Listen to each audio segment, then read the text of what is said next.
All right, we are live. Welcome to the Talking Sports with Manny YouTube channel.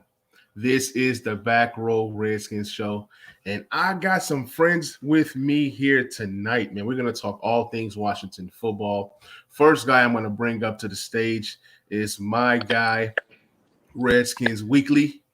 What's good, man? What's up, Manny? Thanks for having me, man. Absolutely, man. It's been a long time coming, man. Long time coming. We were supposed to collab a long time ago, and I'm glad that you're here. Next person I'm going to bring up on the stage is my guy, Mike. What to do, Mike, man? What's good, brother? What's happening, man? I'm here. I'm excited. I'm ready to talk some football, man. I'm just ready to go.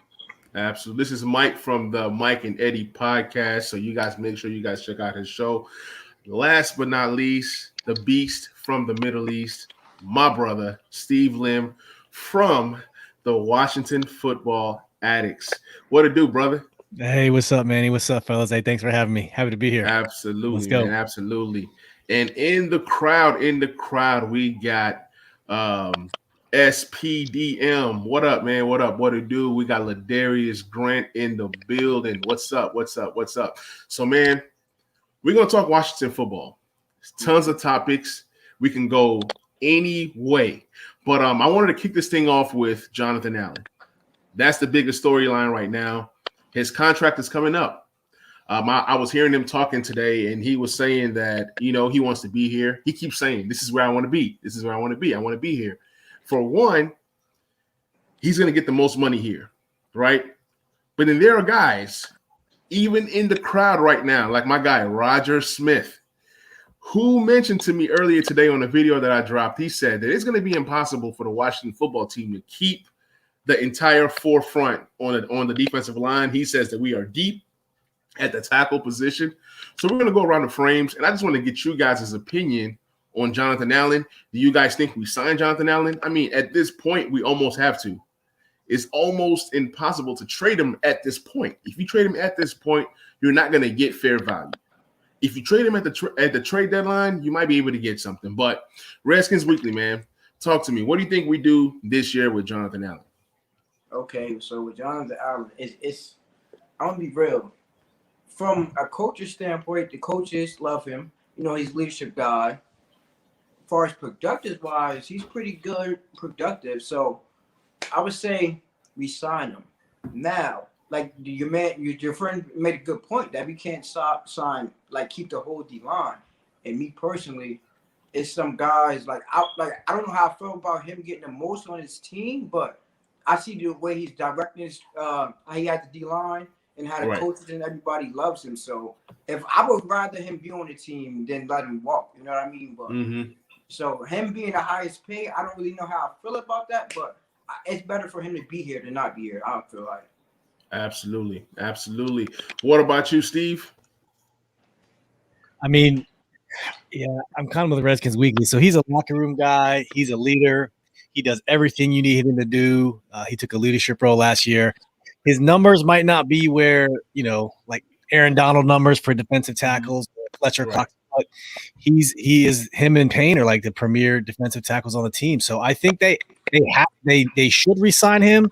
But they're going to have to really choose between him and Duran. I know they're a year apart, but I think they would choose Allen over Duran because we do have Matty I back there, and then Tim Settle's back there in the shadows too. Absolutely, man. Roger says no one knows the DT that they didn't like the change last year. Whoever gets traded out of the bunch is him. Okay, fair point. Mike, talk to us, man. Jonathan Allen, what do we do? I think everybody knows that he's kind of a Rivera guy. Like, based on what we've heard from Coach Rivera, from other media members, like, it's kind of almost a lock that they're going to extend him. And like Steve and Weekly said, I fear that it's going to cost us Daron Payne. Like, I just don't know how to explain it, but I feel like dude might be getting traded next offseason for real, and that kind of hurts. Well, so Daron Payne is what, year 3 or 4 right now? I think this is his fourth year. But this is his fourth year. So that means we have him for at least one more year. They're gonna fifth year him for sure, right? So I mean, it's gonna be almost impossible to keep all these guys, but I'm a Deron Payne guy. But the best thing to do is, even if you give Jonathan Allen some money, you can still move him. You know, I know the contract could be crazy, you know, and when you trade a contract, right, you're not going to get maximum value. We saw what happened when the what's that team? San Francisco traded a guy from their top defensive line, and I think he went for what, a second round or a first rounder? I think he went for a first round, but at the time he hasn't gotten paid, so it was like a first round trade. Then when the Colts got him, the Colts then extended him. So it was valuable for the Colts to give up that first round pick to get the guy. You know what I'm saying? So it's kind of crazy. If you're going to trade Allen, this is the time to do it. If you're going to trade Payne, you want to do it while he's still on that rookie contract. Let's see what SP is saying. It says, y'all are tripping. They will sign all four and prioritize the D-line above all positions. If I had to choose Allen, I would go. I would choose Allen to go before Payne. I mean, I feel you on that. Like, I've even done a show where I say there's a scenario where we sign all four. Now, I agree. The rest of the roster is going to be patch and go. Ron Rivera is great at finding the J.D. McKissics and the Logan Thomases and drafting. As long as you continue to draft and keep the team young, you're not paying any big contracts. Outside of the top four defensive linemen, right? The only other guy worth getting paid is Terry. So if those are your five highest paid guys, everybody else is patch and go. You got to find you a rookie quarterback that you can build around. I mean, when contracts, like, you're going to see guys like possibly Kendall Fuller getting moved. You're going to see some guys getting cut, you know, in order to keep this D-line together. I think they're going to do everything they can to keep this D-line together. They're going to continue to fifth-year people and fifth-year people and fifth-year people. Then when it's your turn to get paid, you get paid. So I think that Allen and Payne both get paid. That's my prediction. And then when we get to Montez Sweat and Chase, that's going to take care of itself when it takes care of itself. You got to keep the talent together. I mean, you just can't say, oh, because we can't pay everybody. They would rather get rid of Kendall Fuller. They would rather get rid of some of these other higher paid guys in order to keep these guys. I mean, these are premier guys. Like Steve said, you know, Allen probably didn't have the numbers that we all wanted last year, but look at the impact. He's the leader. It's like, to me, Deron Payne is the guy, right? But Allen is the leader. So, I mean, it is hard to find. What did you say? I'll say, Manny, the advanced metrics are there for Allen. If you guys like to study those advanced metrics, like, you know, Football Outsiders, like that, I like to study the metrics. But just don't forget, like you said, when they get rid of Collins next year, they're going to save $12 million. They're going to get rid of him. That's my personal belief. We'll talk about that later. I'm sure we will. But when they get rid of Collins, that's a $12 million cap savings when they get at for 2022. So there's your money right there. Bars. That's why he's on the show tonight. That's Mr. Bars. All right. So we're going to go ahead and just transition to Landon Collins. There's going to be two guys that we get rid of rather soon. I mean, you've seen us getting rid of guys that have been around for a long time. We all knew Kerrigan wasn't going to be around, right? He's gone to open up for the younger guys. Morgan Moses, he's gone. And that was a nice little saving. $7 million is a lot. Now, Landon Collins. He's definitely going to be on the team this year because if you let him go, you lose money. So you might as well get something out of Landon Collins. I think he's going to provide some kind of value. Maybe he's the guy that we trade at the trade deadline. I'm just saying, even if we can trade him for a third-round pick, that's awesome. If he walks, he can't walk because we got to cut him. So, I mean, if you can get even a seventh-rounder, anything you can get for this guy mid-season could be awesome. You know what I'm saying? Even in the offseason next year. So Landon Collins, weekly, what is your prediction for Landon Collins? Do you see him on the squad this year? Do you see him leaving next year? Talk to me about Landon Collins and what you feel could happen. I see him definitely on the squad this year, playing in a significant role, but I don't see him next year. I don't think he's part of our plans going forward, though. That's what I mean. Yeah, right. Step up and, could play. So I don't think he's part of our future. I mean, no, he's definitely not part of the future. When he got landed, don't get me wrong, I was happy, and I feel like year one and year two, he digressed to me. I don't know, but I don't see him part of our future. No, so I think he'll be here this year. but not definitely not next season. Yeah, most definitely. Because I mean, like this year, the money's pretty much guaranteed. Right. It's not be So Right. I mean, we're stuck. Look, yeah, go ahead, Mike. Another thing about Landon, it's the contract. If he wasn't making so much money, players and fans, I mean not players, but fans, they'll be cool with him. But because he's making so much bread on that contract and is not producing the way people expected him to, the worst thing that could have happened was Curl coming in and balling last year, because that put even more of a spotlight on his money for his contract. But like y'all said, he's making way too much money.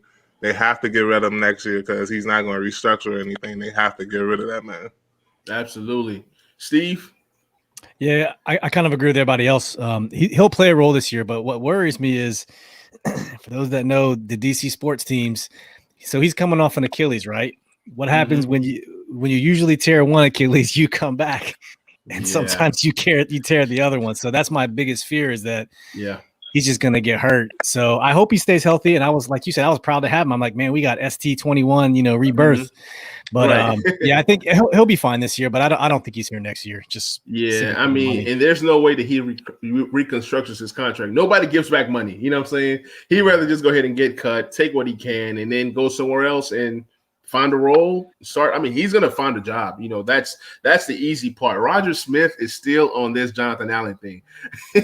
He said that Jonathan Allen does not command double team. He's undersized. He's overrated. And you can't pay him anywhere close to $18 million. I would say this: you pay what the market says to keep your guys. I mean, it just is what it is. Look, if somebody's going to get overpaid, why not our guys? I mean, we've been getting other guys, right? We go out and we bring in free agents. So I think it's time that we start taking care of our free agents. Brandon Sheriff is another guy that I think is gone. So if Sheriff and Landon Collins are gone, that's a lot of money. But we're going to get into Sheriff in just a minute. Hassan Moore said, "What's up, man? What's good, bro? What's good? We got the real on the stream. We got Brandon on the stream." Brandon says, "Stats lie. Allen has impact so much greater than just stats." And I agree. He is a big part of what we do. Hassan says that Allen should probably get between $14 to $16 million a year. That would be a miracle. I'll take it, though. The real says, "I'm liking the new background, Manny." Hey, appreciate you, bro. Appreciate you. Who else I got here? SB says $16.5 million for Allen. That's excellent. That would put him at number seven in the league. So that's about right, I think. Yeah. That's a very good amount. Great point, SP. And the comments are flying right now. So Allen needs to take a hometown discount. Yes, he does. Because if you want to stay here, we're going to pay you something that we feel is fair, but at the same time, reward us for wanting to keep you, wanting to keep this team together, because we're trying to build something special. And if people start getting greedy, and I mean, I get it. It's all about getting your money. You get your money. You get as much of it as you can while you're young. I get that. But we're going to negotiate and we're going to see what happens. But let's go ahead and transition to Brandon Sheriff. I had Rod on the show, I think last week or the week before, and he was praying. He's praying for Brandon Sheriff. Look, here's my whole thing with Brandon Sheriff. I'm going to go ahead and give my take, and then I'm going to pass it on to you guys. Brandon Sheriff is a good player, even a great player. But the thing is, with the age and the injury history, I don't know. As people get older, they can get injured. You know what I'm saying? So that's my biggest thing with Sheriff. Now, if it's a short-term deal, 2 to 3 year deal, cool. I'm okay with that. But you're talking, he's going to want a 4 to 5 year deal. And he's going to want at least 60% of that guaranteed, fully guaranteed. Maybe 70%. So Weekly, man, talk to me about Brandon Sheriff and what you think happens this season, next season. To be real, this is tough. I really don't know. Like, I don't know what's going to happen with Brandon Sheriff, because I don't know. Because he's on a tag, he's getting paid $18 million, so he's going to want something like that for, like you said, 4 or 5 year deal. Right. He's getting older with injury, but I like him when he's in there. Like, I'm confident and I feel good when he's in the lineup. But like you said, he's getting older injury. So to be honest with you, I can't really answer that question. Like, I don't know. To be honest with you. I feel you, man. The rest of the guys think I really don't know the answer to that. I don't know. I feel you, man. We got a special guest in the crowd. We got Protect Sports in the building. What up, bro? What up, bro? What's good? What's good? Steve, man, what you think about Brandon Sheriff, man? What's Man, I wish he would stay. I don't think he's gonna stay because this is the second franchise tag. That's the basement for the deal. You don't get signed below what you were making on the franchise tag. Exactly. Look at Dak, right? Mm-hmm. And so he's gonna want Zach Martin money. He's gonna want what's the other guy on the Chiefs, another guard on the Chiefs, making a big skrill out there. So I'd love to keep him stay, but it's a business decision. I think he's gone. We got Cosme. We'll be good. Yeah. I mean, the franchise tag is so disrespectful. When they slap you with one, that's an insult. When they slap you with two, it's deuces, man. It's deuces. Like, I mean, we're not going to pay a guard $20 million a year. That's what he's going to want. But he is not going to get that money anywhere else as well. I think his price is probably going to be around 15 to 16 million elsewhere. But with us, it's going to be about 18 to 20. That's the starting point, so it's just not worth it. We should have got a deal done years ago. We didn't do it, and now we are where we are. Mike, talk to me. Sheriff. And that's what I'm saying. He's already making well over the highest amount for a guard in the league. You got 18 mil. The second person is 16. Mm-hmm. So, like, he has the money. What else do you want? Like, do you want us to give you a 7-year deal? I felt like 3-year at 18 million was more than enough, but I don't think he wants to be here. He doesn't want to be here. He doesn't. That's a great point. I feel like that too. I just never wanted to say that. Like, I don't think he wants to be here. I don't know. And I'm like, if he doesn't want to be here, probably should have got traded before the franchise tag. But I mean, if they bring him back, if he want to stay, it's good because, like y'all said, he's an elite All-Pro guard. But he already getting 18 million. What more do you want? Absolutely. So in the crowd, I got my boy Brandon. I call him Mr. Stats, because he knows his stats. So he says Allen was 4th in tackles, 2nd in QB hits, ranked as the 18th best interior lineman in the NFL. Let's remember, 2020 was his first season at DT. Yeah, when you play that 4-3, that 3-4, that 3-4 is different. That 3-4, pretty much everybody is a DN on that 3-4 with a guy, playing that nose. First year in that 4-3, he played well. And people say he doesn't command a double team. Let's see what he does in 2021. Then we can make our decision on, and you know what? The team might do that. The team might say, you know what? Play out this year. Let's see how you do. And then we're going to pay you the market value. But my thing is, if we wait till later, price goes up because you got to do this deal blindly. If you do it blindly and it works, you're a genius. If you wait and he turns into an all-pro like Sheriff, then you're talking about some serious money. And it could possibly happen. Everybody else around Allen can elevate him. It's possible. So, let's move on. Next topic I want to talk about is, who do you guys think is the QB2? For this topic, I can't talk because I'm dropping a video on Friday, but I am going to learn from everything that you guys are saying. Then I'm going to drop my video Friday. So somebody asked this question because, you see Taylor Heineke. He's out there. He's getting big. He's getting swole. He's getting jacked because he can't stay healthy. Every time he steps on the field, he gets hit, and he's like, my neck. I broke my back.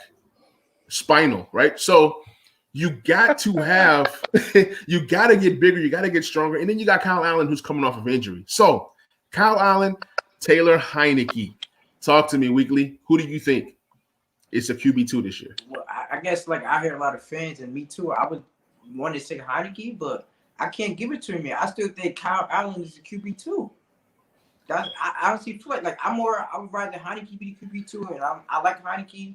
And the fans like Heineke, but I still think they're comfortable with Kyle Allen. If something goes down or if something happens, say we're 4-4, I think they're more comfortable with Kyle Allen. That's just how I feel. I can't say anything. Steve, man, what do you think, man? Talk to me. I want to talk so bad, but I can't say anything. All right, here, I got a complex answer. The number 2 QB2 for this year is Taylor Heineke, only because they want Kyle Allen to be QB1 next year. So he's going to start on the pup. They're saving him. They love Kyle Allen above anything else. They are in love with Kyle Allen. Wow. So Taylor Heineke will be the QB2 going into the season. They'll keep Kyle Allen on ice, just either a 3 or pup or something. That's my prediction. Right. I can't say much, but I can say Heineke. All right, Mike, man, talk to me. Piggybacking off of what Steve just said, I think Kyle Allen is Rivera's guy. That's what has been reported. That's what it seems like. And I don't necessarily get it, but he didn't really play too bad last year when he did. That Rams game, of course, was horrible, but that was kind of a bad game for everyone. I think Heineke is Scott's guy, though. I think Turner loves Heineke, and he wants him to be the starter or the QB2. But at the end of the day, like everyone says, for some reason, like I said, I can't explain it. Don't get me to explain it, but they love Kyle Allen. So theoretically speaking, he's QB2, but because of his injury, Heineke will start the season at QB2. Awesome, man. Hassan said Heineke for me. He's been something amazing in minicamp and OTAs. Don't sleep on Kyle Allen because he can show us something and light it up. But Heineke is our number 2. Brandon says TH4 only because Allen is coming back from injury. TH4 secured the QB2 job with the playoff appearance. So I'll say this about Heineke real quick, though, Manny. I didn't expect him to put on that muscle. I ain't going to front of a job. And that's what that picture, I'm like, oh. Yeah. Like, whoa, what's going on? So if he could be more durable, then, of course, if you can get that Tampa game going and him not get injured, then, of course, that's a great quarterback. But that durability scared me. Absolutely. And since we're on quarterbacks, I might as well just go ahead and give Spanish Jesus, Steven Montez, his 2 minutes of fame on the show. Rod hates Steven Montez, but hey, Steven Montez, he's been itching to play, man. He's been itching to play, but I don't think he is anything more than a number 3, if somebody gets hurt. But Steven Montez, look, he wants to play any position.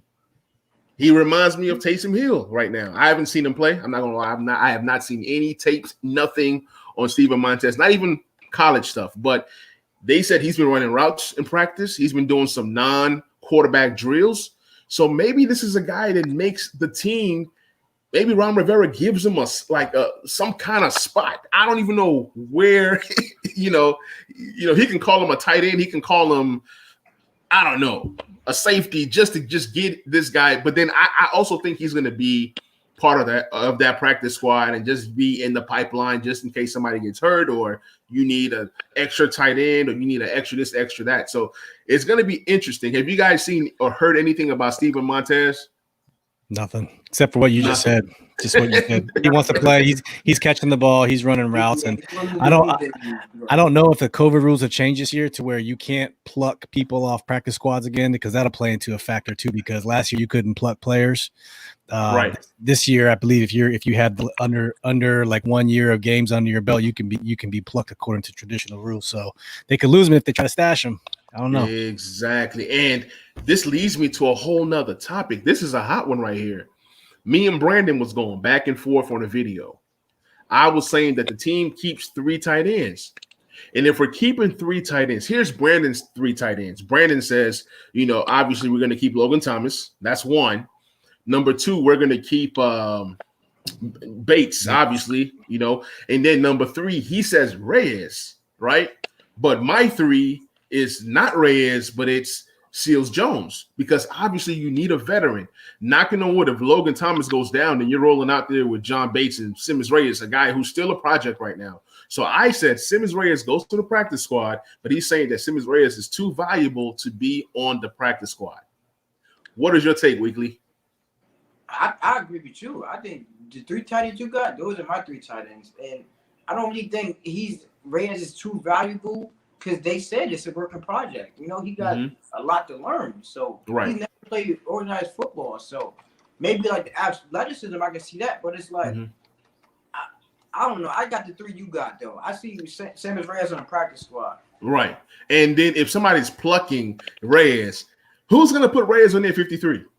I mean, you got some sorry teams out there. I'm not gonna lie. You got the Houston Texans. Those guys are plucking everybody.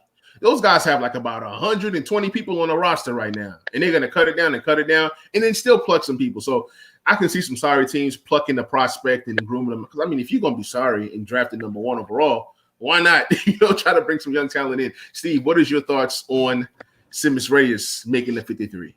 Man, I am torn because outside of quarterback, tight end's my favorite position on the team, and I just want them to field 2 tight ends that can do so much because you can't stop it.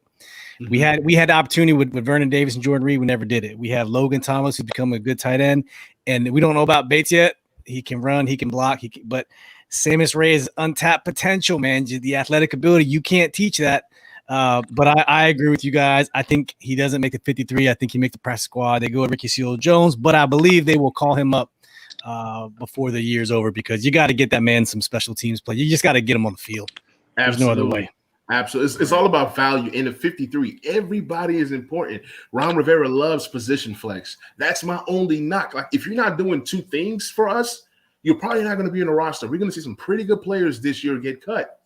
You can see a scenario where Harmon or AGG or Sims, one of those 3 might not be here. One of those 3 might be in the practice squad. One of those 3 might get plucked. So that's why I say what I say, because if you're in the 53, you got to be somebody who can step in and contribute if somebody gets hurt. That's just how it goes. Mike, talk to me. Simmons Reyes. It depends on that practice squad rule that Steve just mentioned a couple of minutes ago.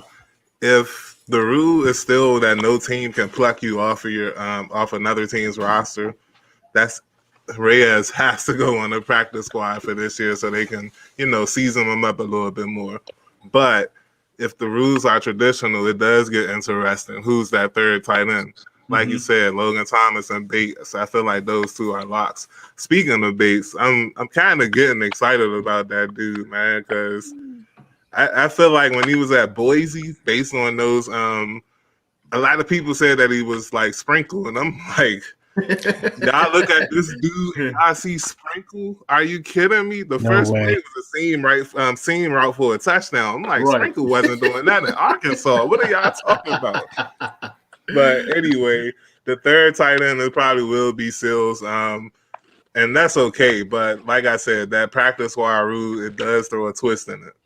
Right. Roger says keep 4 tight ends. Thomas, Bates, traditional tight ends. Then he says Seals-Jones, Yelder, Reyes, practice squad. He won't sign with another team. Now, what I'm thinking is next question, actually, somebody was asking, does Logan Thomas get signed? Now, I think Logan Thomas gets signed, but here's the thing. If there's better tight ends coming into free agency next year, now there's a guy that I've been pounding my chest for, and that's Hayden Hurst. I don't know if he's a free agent, but if he's a free agent, to be honest, I like Hayden Hurst over Logan Thomas. That's just me. That is just me. I think that Hayden Hurst is an all-around tight end. And he's so undervalued right now. He's so overlooked right now because they just drafted Pitts. Nobody's looking at Hayden Hurst right now. But do you guys think that Logan Thomas gets paid? And before you answer this question, just know that Logan Thomas wants to get paid like a top 7 tight end. Let's start with Weekly. Talk to me. Can you guys hear me? Is my mic messing up? I think that's you. Okay, talk to me, Steve. I'll come back to you. Yeah, I don't think he's worth top 7 money. This is his 4th year as a tight end, and he's still learning position. Going back to our last subject, Logan said he's in year 4 and he's just now figuring out how to block. Blocking's hard as a tight end. So, do I want to keep Logan? Absolutely, man. He coming from a quarterback to a tight end. It's just that dynamic. You understand the routes, you understand the timing, you understand progressions. Yes, we need to sign him. Not top 7. I don't know his comp because he's still so new, but maybe outside the top 10, top 15, top 10, maybe, but no, not top 7 by any means. No, sir.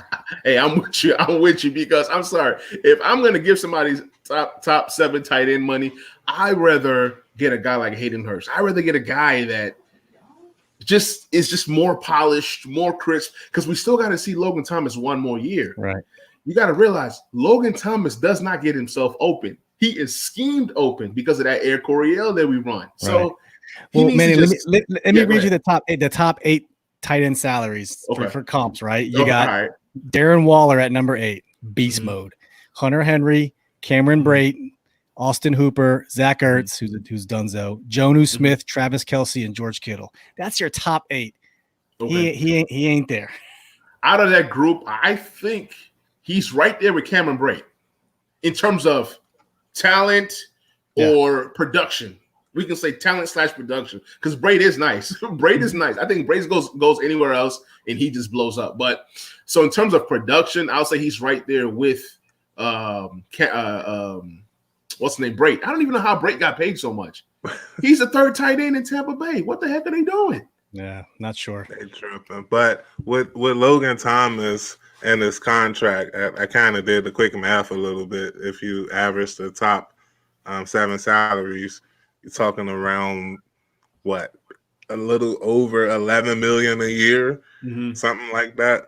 In theory, it doesn't sound like that much, but when you factor in the presumed increase of the salary cap, you might be able to spend that money a little bit for him. Right. But like you said, he gets schemed open a lot. So do we want to put that much money on somebody that can probably be replaced with a mid-round rookie? I guess it depends on what happens with John Bates this year. Right. Why you put you on?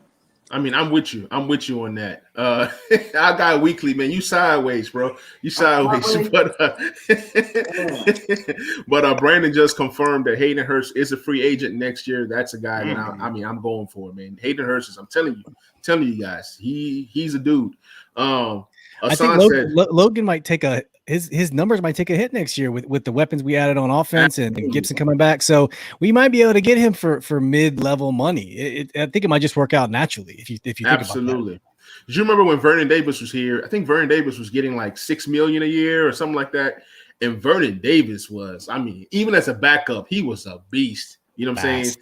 Fast. And Logan Thomas couldn't even do what Vernon Davis was doing at the age that Vernon Davis was doing it. So Hassan said $12 million 2 years. I think that's fair. Yeah. I think that's fair money. That's fair money. Even $5 million a year is I mean, that's an improvement. Make it a 2-year deal. If he continues to progress and go up, then hey, go somewhere else and be overpaid by somebody else. It will not be in DC. I don't know about 2 year, $12 million because New York, the Giants, they just signed Rudolph for $6 million.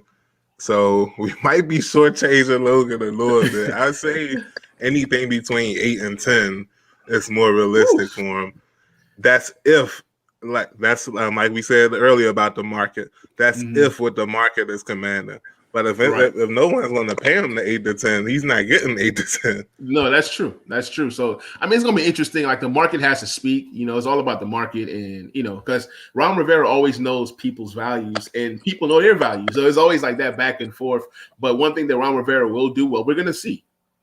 If you outperform your contract, you should get paid, right? But we'll see if Ron Rivera like this replaces Logan Thomas with another Logan Thomas. I mean, I can really see that. I can see him shopping at the Dollar General, bringing in another guy that nobody knows that hasn't really done much. And you say, what? Because Ron Rivera says he likes to get people as they're on their way up, So he likes to get people that are going to ascend. Weekly, talk to us about Logan Thomas. What do you think he gets paid this year? All right, so he's 29, right? I didn't know he was that old, but he's 29. But Logan Thomas, he came in, a lot of us didn't know what he was and what he was capable of. So he played really good for us last year. I think this year, if he does a little bit better than last year, I say $9 million a year. I say about 9. I wouldn't go over 10 though. Nah. 9, 10 is cool, but I won't go over 10 though. 9 is a lot for me, but I mean, hey, it's all about the market though. I mean, we can speculate. Who knows? Ron Rivera might reward the guy. I mean, I never knew he was that old. I didn't know he was 29. Yeah, he's been trying to find his way. He was late. He was older coming out of Virginia Tech, and then he got drafted by the Cardinals as a quarterback. Remember, he played, quarterback for 3 years. Then he transferred as a tight end. So, Yeah, I know. The first time I noticed him with tight end was when we played the Giants in 2019, I think that was, and him and McKissick was like kind of cooking us that game. So it was weird that they both ended up on the team the following season. He beat up on us when he was in the Lions too with Stafford. Yeah, he did. He did. Hey, Brandon makes a good point. Brandon says he's 29 years old, but his body's extremely young. I mean, some of those years he's been in the league, he was holding a clipboard. You know, he was bringing coffees. I mean, he's fresh. He's fresh. So, I mean, think about it. Delaney Walker is a prime example. That dude came in the league. He wasn't doing nothing. I mean, I'm talking about backups of the backups. You know, he was returning kickoffs as a tight end. Then he goes to Tennessee as an older guy, and he starts to beast. And everybody's like, where did Delaney Walker come from? He was backing up Vernon Davis in San Francisco. Well, guess what? His jersey was dry every Sunday. He wasn't doing anything. So, I mean, so when your tires are fully threaded, you can kind of go for a while. So next topic, man. We got to talk about Benjamin St-Juste, man. I am on the Benjamin St-Juste train. All right. I'm going to let Weekly talk to me about what you see out of Benjamin St-Juste, what excites you, what does not excite you. What do you think about him this season? So far, so good. Good things. I'm not going to lie. The pick at first, I wanted a wide receiver right there. So when we got him at 3, I was just like, the size is there, the length and everything, but not even one turnover on college. So that worried me, but I'm hearing all good things about him, so I'm on board. I'm real. The pick at first, I wanted a wide receiver, but we got Diami Brown in the same round, so I was just like, okay, but I'm hearing all good things. You know, he's physical, he could play man. You know, he's long, so I'm on board now. At first, I ain't gonna lie, the pick, I was just like, but yeah, I'm on board with him. Hey, Mike, man, talk to me. I have honestly, as great of a player that it seems like he may be, I like that dude vibe. I heard him in interviews. He's coming from Canada, former hockey player. Like the way he speaks, very intelligent, man. But going to football, people are saying that Jordan from WFT Weekly, he posted that. I'm sorry for laughing. He said that at minicamp he was out there looking like Darrell Reeves, and I'm like, whoa! Can we please pump the brakes? I know it's minicamp, but dang, pump the brakes. St-Juste Island, right? Juice Island. Anyway, that lift that he has, it reminds me of those old Seattle Seahawk cornerbacks when they were the Legion of Boom, them long physical corners. That can get up on you, press you, stay tight with that defensive line. It just does nothing but enhances his ability. So if it works out, that's an added bonus for the secondary. Tremendous bonus. Absolutely. Hassan said Benjamin St-Juste is going to be a beast. This man is outstanding man corner with great length, solid speed. And the speed is really what worries me. If his speed holds up, we got something here. I mean, we got the front four that's going to be able to create pressure. I already made my predictions that William Jackson III will have more interceptions this year than he's had his entire career. Look up the numbers. So it's not going to take much to have a career year in interceptions. But yeah, I'm hyped on this draft pick. Steve, man, talk to us. Honestly, coming out of the draft, I mean, I learned about him during the draft. I didn't really know much about him. I'm not gonna lie. And honestly, until this mini camp, OTA, the rookie mini camp, and then these, I didn't know much about him. But all you hear about him from the beat reporters are this man's plastering wide receivers. He's making plays. He had 3 picks in 3 days. Yep. I think he was playing opposite of Fuller, is what they keep reporting. Not William Jackson. They don't have him in the slot. They have him on the outside. So that's going to change the dynamic of the secondary, right? Absolutely. Jackson, Fuller, and St-Juste. That's a great problem to have. Yep. So it's 2 things that I'm gonna say about St-Juste, and I'm gonna try to make it real short. So the first thing is, if St-Juste, people are asking me, is St-Juste gonna start? Do I want St-Juste to start? I don't want him to start. I want him to earn the start. It's a difference. I can want all I want, but he needs to earn this. And Ron Rivera does not give jobs away. That's number one. if he earns that spot, guess what? He's starting opposite of William Jackson. You're going to have two big physical corners that can play man press, that can get, look, anybody who has played hockey, I want him in the ring with me. You know what I'm saying? I want him in the ring with me as my tag team partner, first of all. So, you have this tough corner, right? And if his speed holds up, he's gonna be special. And what I'm seeing is that the third round seems to be our sweet spot. I mean, we're getting steal after steal after steal. Now, if St. Juice moves to the outside, right? Now you bring in Kendall Fuller, one of the best slot corners in the entire NFL, back. That's another physical. He's more physical in the slot, right? But then Kendall Fuller, because of the position flex, you can play him at free safety. Well, guess what? You got Bobby McCain back there. They switch spots. And offense is like, what the heck is going on? Why is the free safety playing slot corner and the slot corner playing free safety? Position flex. So it's going to make the defense crazy. It's going to make the defense nasty if Fuller is on that inside and playing that free safety position. So that just has me like going crazy. But obviously, we've seen Jimmy Moreland. We've seen this story before. I get an interception here. I get an interception here. Yay. But it doesn't translate to Sundays. You know what I'm saying? And right now it's still June. So I'm excited. But at the same time, I'm tempering my expectations. Let me see what you look like in preseason, But one thing I would say is that he's covering Terry. They said today he got like a pass breakup, and then he looked at Terry, kind of like how Iverson crossed up Tyronn Lue and stepped over him. Yeah. Hey. That's what I was hearing today. And I'm sorry. That has me hyped because Terry loves to talk. We've seen in the past where Terry does something and then, he's, shaking his head, banging his chest. So I love to see that battle, and iron sharpens iron. So it's going to help our corners to get better. It's going to help our receivers to get better, back and forth. But one thing I would say is that the offense does not look good so far. The offense have not looked good so far, but I'm not worried. But let's talk about Antonio Gibson.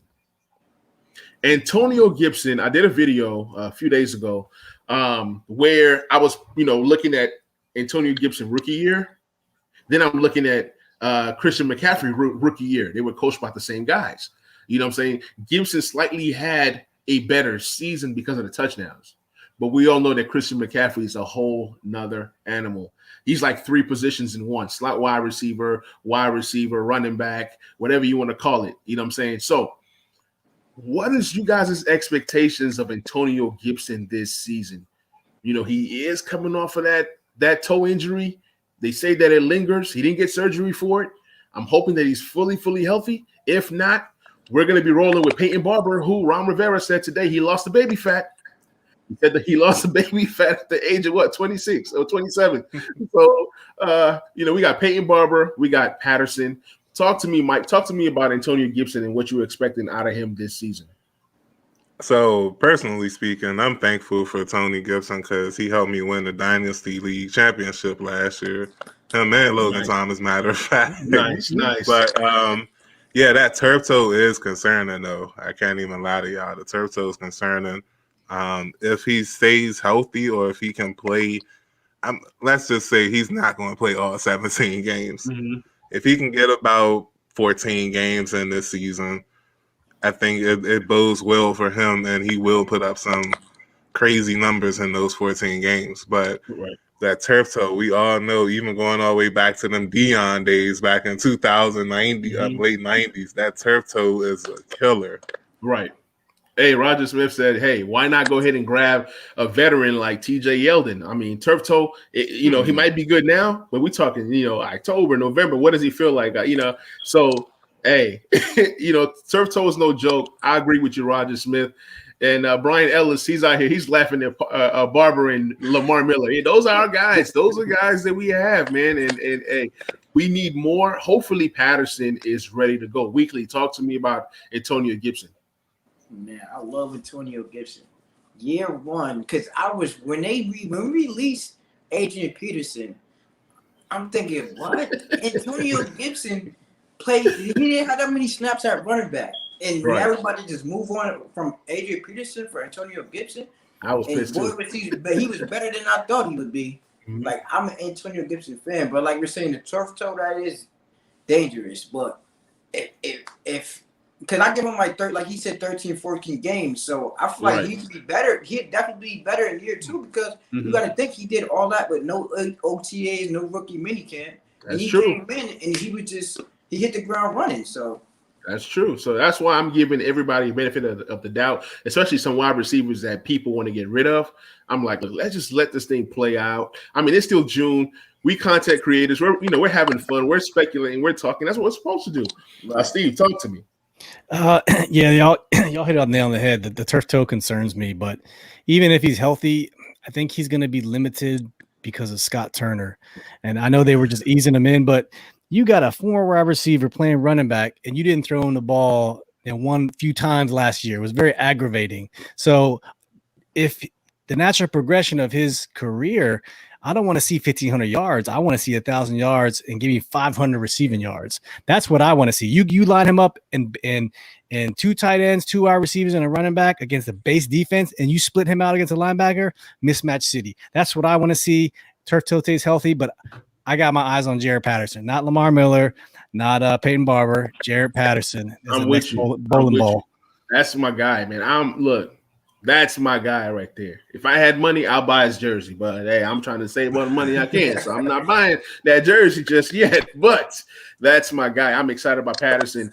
SP said, whose playing time will be affected the most by the absence of Ryan Kerrigan? Well, I mean, I would say opportunities is going to open up for guys like I don't think that Shaka Tony plays D end this year. I think he's transitioned into Sam linebacker, but we'll see what happens. I mean, they're going to use these guys different ways, but I mean, I'm not going to lie. Backup edge still scares me. We brought in some guys. We have Hill. I mean, we have guys that, look, knocking on wood, if Chase gets hurt or, Montez gets hurt, are we going to play a DT at DE? I don't know, man. Talk to me, Mike, man. Like, who do you think gets some PT with the absence of Kerrigan? James Smith-Williams. They like him. I heard the buzz surrounding him towards the end of last year. I think he even played in a couple of games, made a couple of plays late in the season, trying to pull up his. Yeah, he finished the year with a half a sack, 8 solo tackles. Yeah, he might be enough to make it through if Chase or Montez get injured for about 3 weeks. Him and the other rookie may be enough to get you past. That it makes me think about Rivera and Del Rio and just having their experience and trusting them to get us through that rough patch if we do lose one of the elite ends. Man, I hope they produce, because if not, I'm suing up, and I'm gonna give them the same production, which is nothing. Okay, I'm giving them the same production, which is nothing. Weekly, man, talk to me about the D end depth that we have, and is it a concern for you? It's definitely a concern for me. It definitely is, and I'm surprised we didn't try to get a veteran. So I just trust the coaching staff. So whoever they're throwing there, I'm gonna just believe he's the best guy. Right. I really don't know too much about none of them. Like Casey Hill, that's their guy, I guess. James Smith-Williams, he played pretty solid, but the 2 young guys I really don't know about. What about you, Steve? Yeah, same with you guys. When you look at the roster and look who's playing defensive end, that shit's scary. Yeah, I don't know. I still kind of think they should have found a way to get Ryan Anderson on a 1 or 2 year deal, because he was a backup edge rusher, and if one of the bookends gets hurt, I don't know who any of these dudes are. So I can't tell you. It's scary. I'm worried, man. Like I said, I can give that same production that those guys can give, and it's nothing. Yeah. So it's a scary thing. But Hassan said that William Bradley King is doing well in camp. Okay. He's another guy that I've not even looked at anything. Like, I'm not gonna lie. The other day, I just looked at John Bates for the first time. I'm not gonna lie. I just looked at John Bates for the first time, and he looks good from what I saw in the limited catches that he had. So I'm gonna take a look at William Bradley King and just see if my confidence can grow. I don't know, but it is what it is. Which leads me to the next question by one of the fans. They said, do you guys think that we sign anybody else, or the roster's set in terms of competition and heading into the season? I'm going to start with you, Mike. I actually saw that question earlier when it was tweeted. And coincidentally, it's funny you just asked the question about the DN and saying we should have signed someone, or why didn't we? That could be the answer to that question. They could go out and get a vet DN that was released recently or that's still out there. Do you all know of any off the top of your head that's available? Because I can't think of nobody right now. I know Melvin Ingram. He's an edge, right? Yeah. Or is he a linebacker? Yeah, I think he's decent. I mean, it's just, probably coming off of injury, which is probably why he hasn't been signed. I know he's out there. In terms of linebackers, which is another position that I will not mind another veteran to come in and replace Bostic. I'm done with the Bostic train. Yeah, I'm done with the Bostic. So KJ Wright is out there. Somebody asked about KJ Wright. Do we sign a KJ Wright? I don't know. But there are guys out there. Weekly, what do you think? So I feel like it's going to depend on if we get injuries and like trade. Knock on wood, hopefully we don't. But it depends on what positions we get injuries on in like training camp. So, because as far as like Mike said, maybe DN, somebody get injured, we bring somebody in. But as far as like corner, wide receiver, I don't see us bringing in like a skill position guy. So, absolutely. Like you said, I would definitely want to, but me personally, I would want us to bring another linebacker for the same reason you said. I'm not really big on John Bostic, So, right. What about you, Steve? I mean, there's a reason there's no good players available because they're on the team. So I think it depends if someone gets hurt in camp, or what are we doing? 3 preseason games? Right. I would say no, but you never know with Ron. Yeah, Justin Houston. I forgot about him. He's available? I think he's available. Yeah. And he's not a bad one to have. He's not a bad one to have, that's for sure. But this is going to lead us to the last topic of the night. And Brian Ellis is asking about Deshaun Watson.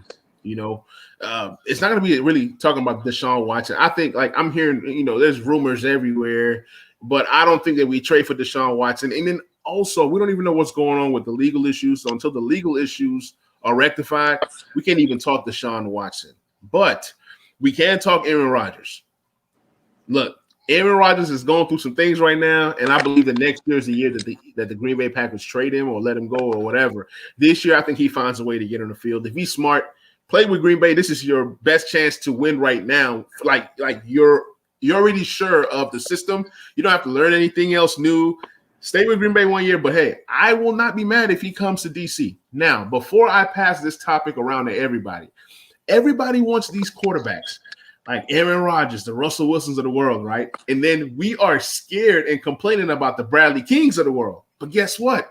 When we bring one of these quarterbacks, we're going to have a whole bunch of Bradley Kings on the roster. I just want to let you guys know now. So before you answer your question, fully think about it, because as we bring in these guys that are solid or elite, that are going to command elite money, just know we're already struggling to pay our guys, right? You bring in an Aaron Rodgers or a Deshaun Watson or whoever. Deshaun Watson makes $40 million a year. So keep that in mind. You get that quarterback, you can't fill the rest of your roster. Mike, let me start with you. As far as Watson, like I'll use a metaphor real quick. Like if you see a girl and you like, man, that girl is hot, she look nice, but you see a whole bunch of BS surrounding this girl, bruh, don't do it to yourself. Like, don't do it. Don't give up your time, your assets. Don't trade for that man. It's too hot. It's too risky. And as far as Rodgers, that's my guy. That is my dude. Like, I'm talking since Green Bay drafted him and in front of Washington way back in 2004. No, just no. Just you're giving up too many picks. You're paying too much money. He's too old. It depends on what happens this year. Like if Fitzpatrick gets us all the way to like a divisional round victory or something like that, and we come up short and they feel like we really are a QB away, then fine, go get A-Rod and let's go. But I just don't think that'll happen. I think they'll be better off trying to find someone young and build around that. We're trying to play the long game here. I feel you. Look, Brian Ellis, you out here talking about Ron. You don't even know if Ron is going to be cool with Aaron Rodgers' behavior. Have you heard of Deshaun Watson's behavior? You asking about Deshaun Watson and you talking about Aaron Rodgers' behavior? Come on, man. Come on. Weekly, man. Talk to me about Aaron Rodgers or any quarterback you think that the football team can possibly add this season. Okay, so I love Aaron Rodgers, and I would love to have him in Washington. But I'm so, because we never had so much, this is in a long time, we got so much talent in this roster. So I feel like if we get Rodgers, we're going to lose talent, and it's so much pressure for, us as fans. It's like, okay, we got Rodgers now we got to get it done. But we're going to have to give up so much for Rodgers. So I would say I would say no. I would have to say no. But I love Rodgers, though. I would love to have him here, but I feel like it's too much pressure. We're finally getting talented. Our roster is stabilized. If we get Rodgers, I think we might take a step back. I mean, I agree, because to get a Rodgers, what are you losing? Yeah, you're gonna have to trade for him. So yeah, it's like, okay, are you losing Payne? Are you okay? You lose Payne, but then now you got Rodgers and you can't pay Settle, and you got to let go of Big Matt. Oh, because now we have a worse defensive line with no depth and a whole bunch of Bradley Kings. Yep. Steve Lynn, man, talk to us, man. Yeah, I want Rodgers. Yes. Is it the right move? Absolutely not. Look at the way he's building his roster. Yeah. It's not going to work. Rodgers will not work here. I think he's building the roster, so when it is time for a quarterback, he will draft one or find a young one, trade for maybe Jordan Love, example, not saying him exactly, but someone who's on their first term deal. Because look at all the guys having success, man. You got to find a quarterback on their first term deal if you really want to make it work, and then you build around and you grow with them. And we don't have that. That's why I still think they're going to go Kyle Allen, Taylor Heineke next year, man. Or hey, if we can get Spencer Rattler next year, boo, I'm all in. But no Aaron Rodgers. I would love to have him. It's just the price and the culture. I just don't think it fits. Nah, I feel you. Hey, have you guys heard of Malik Willis? Oh yeah, Louisville. He's at Liberty.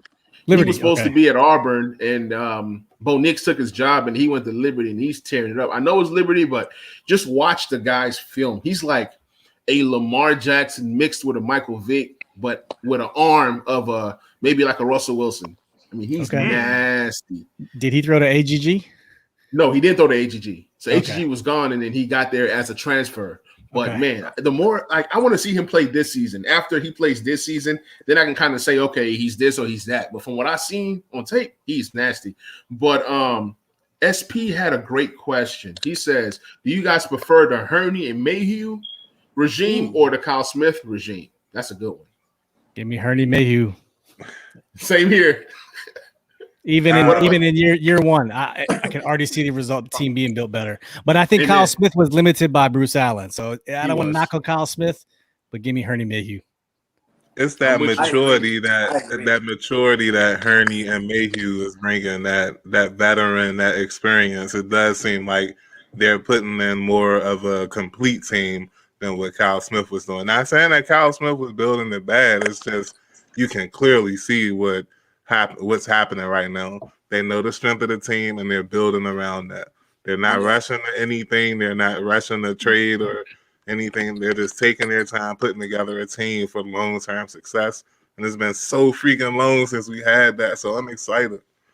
Absolutely. I love that question. What up, Christian Miller? My guy, man. Welcome to the stream.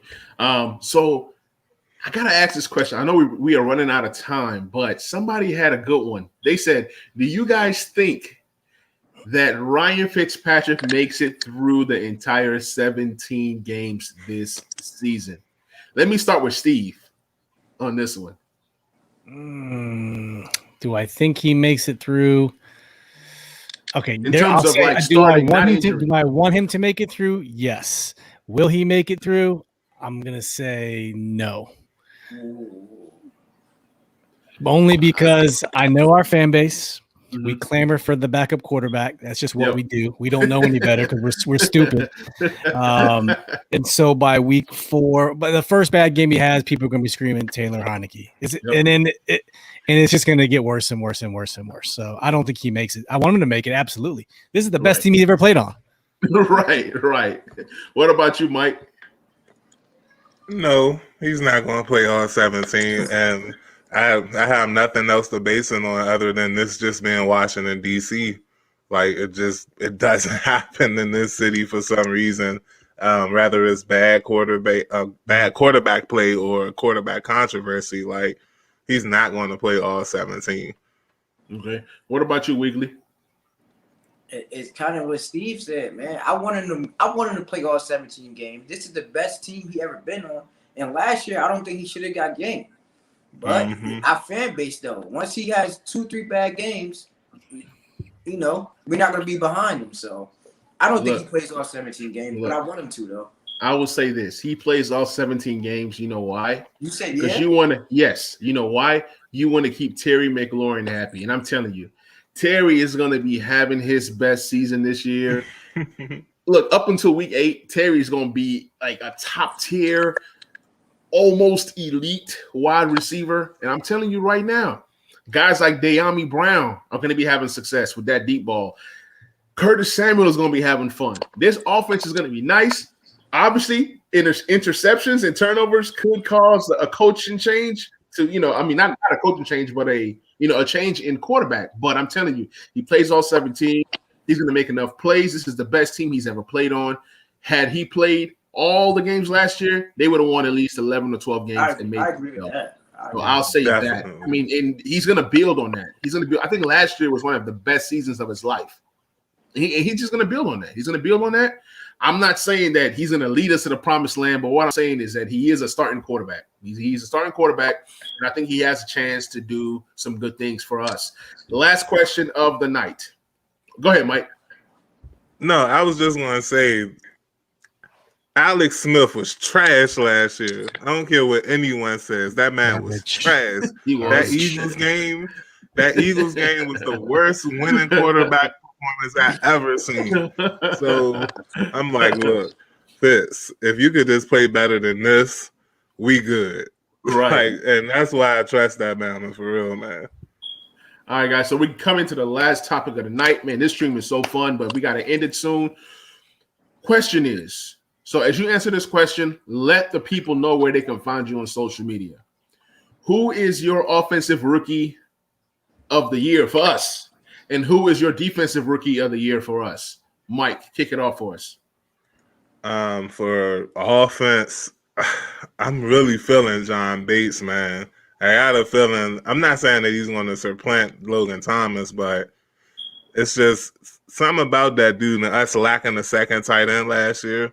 I think that'll open up a lot for everyone, and he will benefit. And as far as defense, I would love to go with Jamin Davis, but the way people talking about St. Juice, he may have more of an impact at cornerback based on what they're saying so far. I haven't heard anything about Jamin Davis yet. Absolutely. And as far as my Twitter handle, it's at Mike from Southwest, or abbreviation for Southwest SW. And check me out on Eddie and Mike, the podcast, on every podcast platform you could think of. And we talk about every DMV sports, not just watching the football team. So just check us out. And I just want to thank Manny for having me. Like I told him, it's just an honor to be on with him.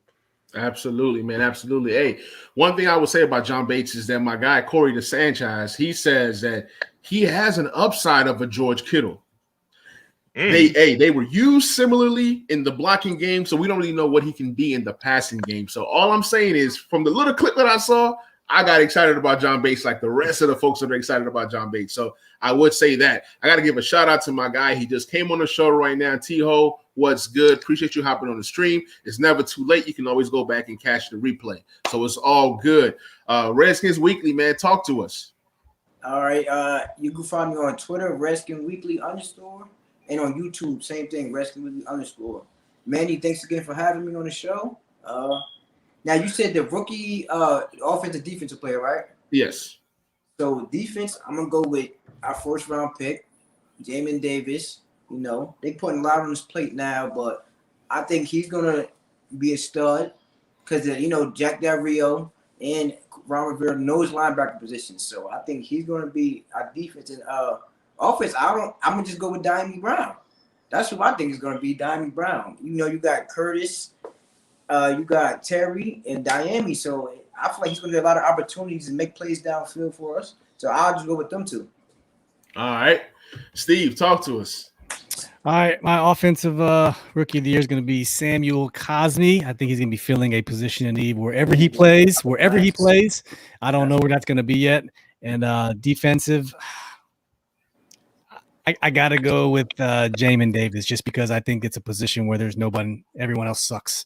I can put Cole Holcomb in there. So I'm going to say Jamin Davis. I was going to say Dax Milne, but y'all was going to clown me. So Nah. for offense, yeah, Jamin Davis will be my defensive rookie of the year. Y'all can find me Steve Lim _DC on Twitter. I'm with the Washington Football Addicts. We're also putting out same things, Manny and the crew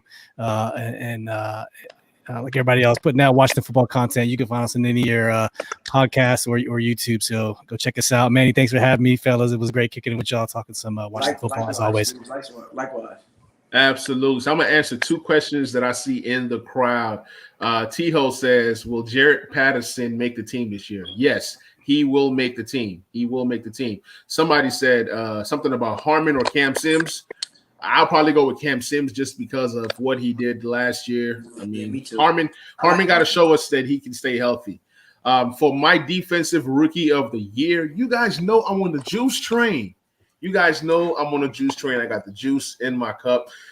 Juice train. I think if he starts and if what I think in my head happens, oh man, number one defense in the NFL. That's my defensive rookie of the year. My offensive rookie of the year for the football team, I could go De'Ami Brown. I am going to go De'Ami Brown. Why not? I was excited to get this guy in the third round. I mean, think about it. We've gotten Terry in the third, Antonio Gibson in the third. We just continue to get Gems in the third, St. Juice in the third. Matter of fact, trade our first and second round picks for 3 to 4 third round picks. I'm all in. Just give us. We'll trade our first next year for the next 7 years worth of third round picks. I'll make that deal because we continue to get stars in the third round. But guys, man, thank you guys so much for hopping on the Talking Sports with Manny YouTube channel. If you guys are new to the channel, please like, please subscribe, please share. We do this weekly show every Wednesday, 9:30 Central, 10:30 Eastern time. You guys know how we do it. We got people in the crowd coming in, chiming in. This is the Back Row Redskins show. This is the crew. This is the episode. I love you guys. Peace. All right, thanks again, Manny. Peace. Absolutely.